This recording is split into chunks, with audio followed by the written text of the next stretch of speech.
नमस्कार साथियों, आज हमारे साथ मौजूद हैं कुछ महान हस्तियां, जानी मानी क्षेत्र की, पूर्वी दिल्ली की, या यूं कहें कि त्रिलोकपुरी विधानसभा की। कुछ चर्चा करनी है ताज़ा हालातों पर, चर्चा होगी एमसीडी चुनाव पर, चर्चा होगी अन्य बिंदुओं पर, शिक्षा, स्वास्थ्य और बेरोजगारी की भी चर्चा होगी। आज इन्हीं चर्चा को लेके हम उपस्थित हैं। सबसे पहले दर्शकों को तो परिचय करवाना चाहूँगा। हमारे साथ हैं सुनील जायसवाल जी, जो भारतीय जनता पार्टी के पूर्वांचल मोर्चा में महामंत्री हैं। उसके बाद आप हैं स्वराज इंडिया पार्टी से हसनैन अहमद जी, जो कि योगेंद्र यादव जी के बहुत ही करीबी माने जाते हैं, दिल्ली प्रदेश में उपाध्यक्ष भी हैं। उसके बाद आप आते हैं प्रेमी विजेंद्र कुमार, त्रिलोकपुरी विधानसभा से पूर्व संगठन मंत्री रहे, आप विधायक रिप्रेजेंटेटिव रहे और आम आदमी पार्टी के एक बहुत बढ़िया कार्यकर्ता हैं। विश्वासनगर विधानसभा से प्रभारी हैं और आम आदमी पार्टी के लिए पूर्णतः समर्पित हैं। उसके बाद आप हैं अमित कुमार जी, जो कि कांग्रेस पार्टी के दावेदार भी हैं और इनका परिचय इनके पिताजी से ज़्यादा शुरू होता है। के सिंह जी, जो बड़े समाज सेवी हैं, न्यू अशोकनगर से यहाँ से आते हैं।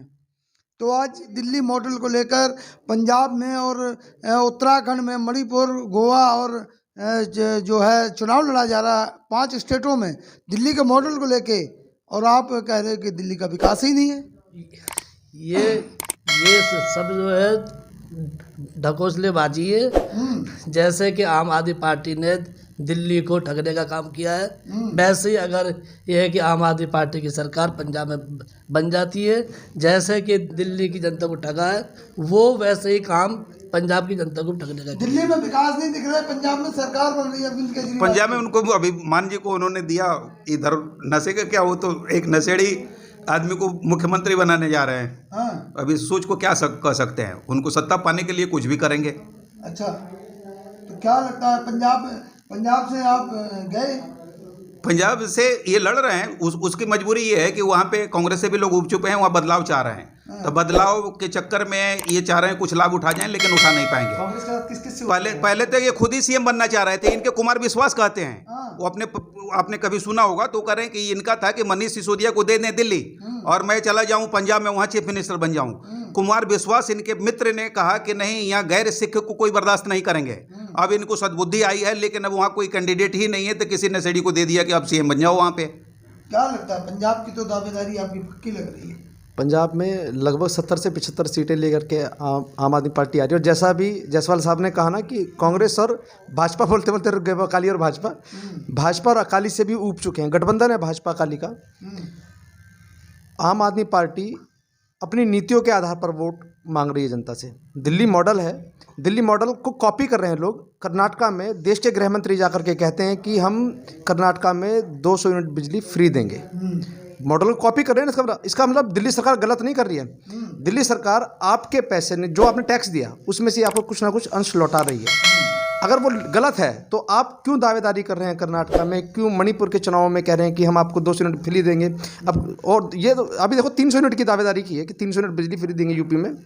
अगर दिल्ली मॉडल गलत है तो आप गलत मॉडल को क्यों अपना रहे हैं? एक्चुअली मॉडल में गलती नहीं है, गलती अब तक के नेताओं की नीतियों में रही है। नीति और नियत दोनों चीज़ मायने रखती है राजनीति में।